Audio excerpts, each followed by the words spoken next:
ئەو ماوەی کە هەولێر لەژێر دەسەڵاتی ئێمە ماناندا بوو وەزعێکی اقتصادی زۆر خراپ بوو، بەڵام سەرەڕای ئەوەش کاکوسە سەرۆکی حکومەت بوو، خەڵک نەمزاهرەی دەکرد، خەڵک نەداهاتە سەر جادە، خەڵک ناڕازی نەبوو، مامۆستا کەلوپەری ماڵی خۆی دەفرۆشت ئەچوو دەوامی دەکرد،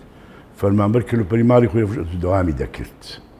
ئەوانەی کە باز دەکەن ئەو کاتی کە هەولێر لە دەستی چێتی بوو یەشێتی بەبێ پارە ئیدارەی ئەو هەولێرەدا، چکەوان پارەکی ئیبراهیم خەلیلیشیان گیر کرد و نانداوە حکومەت، بەڵام بە هیمەتی کاکۆسە و برادران لە حکومەت توانیان ئیدارەی خەڵک بدەن، توانیان ئیدارەی حکومڕانیەکە بدەن،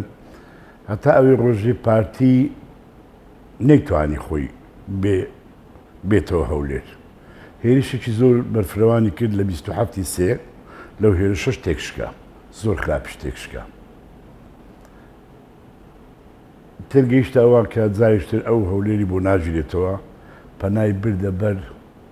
دڕندترین ڕژێمی سەردەم